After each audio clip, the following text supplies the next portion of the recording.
నా శాలరీ పెంచట్లేదండి మా బాస్ అని చాలా మంది అంటూ ఉంటారు. అసలు మా వారు లేదా మా ఇంట్లో వాళ్ళు లేదా మా ఆయన లేదా మా ఆవిడ ఇంట్లో ఎవరో కూడా నాకు వాల్యూ ఇవ్వట్లేదండి అని చాలా మంది అంటూ ఉంటారు. లేకపోతే కనుక నాకు ఒక ఫంక్షన్కి వెళ్ళానండి ఎవరో నన్ను గౌరవించలేదని చాలా మంది అంటూ ఉంటారు. నిజానికి ఇలాంటి వాటిల్లో మనకి ఇతరులు గౌరవం ఇవ్వకపోవడం అనే దాంట్లో మన శాలరీ పెరగకపోవడం లాంటి వాటిల్లో ఈ యొక్క 80-90% మనమే కారణం అవుతాం. ఒక 10% మాత్రమే అవతల వాళ్ళు కారణం అవుతాం. ఈ చేతికి బంగారం ఉంగరం ఉందనుకుందాం, ఈ చేతికేమో ఒక మామూలు ఇనుముతో చేసిన ఉంగరం ఉందనుకుందాం. రెండు ఒకేసారి పడిపోతే ఈ మార్కెట్లో ఉన్న పెద్దలందరూ దేని వెంట పడతారో చెప్పండి? బంగారం వెంట పడతారు. ఇప్పుడు ఈ బంగారం ఇది అని తెలియని ఎవడైనా చంటి పిల్లాడు కానీ, మూర్ఖుడు కానీ, మెదడు దెబ్బతిన్నవాడు కానీ ఏం చేస్తాడు?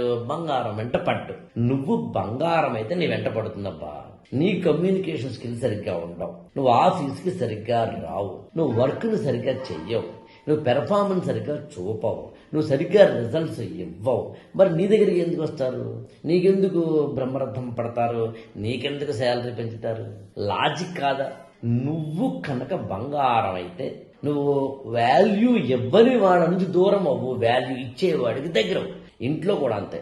చాలా మంది మా వారు నాకు వాల్యూ ఇవ్వట్లేదండి, మా ఆయన నాకు వాల్యూ ఇవ్వట్లేదండి అంటుంటారు. పెళ్ళం కానీ మొగుడు కానీ ఇవ్వరు మేబీ. దానికి కారణాలు మనలోనే ఉంటాయి తెలుసునండి. ఈ ఛానల్ని లైక్ చేయండి, షేర్ చేయండి, సబ్స్క్రైబ్ చేసుకోండి.